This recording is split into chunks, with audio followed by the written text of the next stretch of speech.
জয় গামছা বাবা জয়। বেঁচে থাক, উঠে পড়। কাকা তুমি? কাকা না রে, গামছা বাবা বল। মা তুমি গামছা বাবাকে আগের থেকে চেনো নাকি? চিনি মানে? এই কাকা তো শাড়ির ব্যবসাও করে, আবার টোটোও চালায়। ও মা, এটা দেখে সব জানতা গামছাওয়ালা। হ্যাঁ রে মা, এই জন্যই তো গামছা পরে আছি। মা তুই গামছা নিয়ে কিছু বলিস নি, ওটা বাবার চার পুরুষের পৈতৃক গামছা।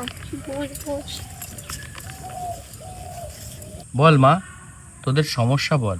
বাবা আমার মেয়েটা না খুব চঞ্চল, কোনো কিছুতেই মন বসাতে পারে না, তুমি একটু দেখো তিনি ভালো করে।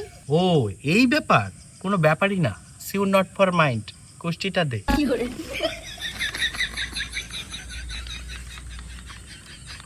তোর নাম তো কয়লা হালদার।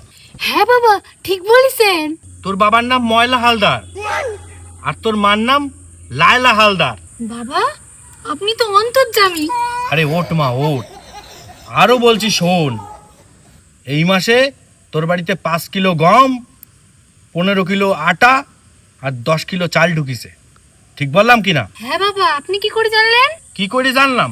সবাই এখানে কুষ্টি নিয়ে আসে, আর তুই রেশন কার্ডের জেরক্স নিয়ে এসেছিস। হেই, বাবা ভুল করে নিয়ে আইছি, এর কি কোনো উপায় নেই? হ্যাঁ বাবা উপায় থাকলে বলুন না। আরে মা, I am here, don't fear, relax, সিউ নট ফর মাইন্ড। ও মা, বাবা তো দেখছি ইংলিশে উড়োজাহাজ। আরে না রে মা, উড়োজাহাজ টাজ কিছু না। আই এম তো জাস্ট লিটল ভেলা মাত্র। যা, তোরা বাড়ি গিয়ে কুষ্টি নিয়ে আয়। তা বাবা আমার মেয়ের নিয়ে আপনি কিছু বলবেন না?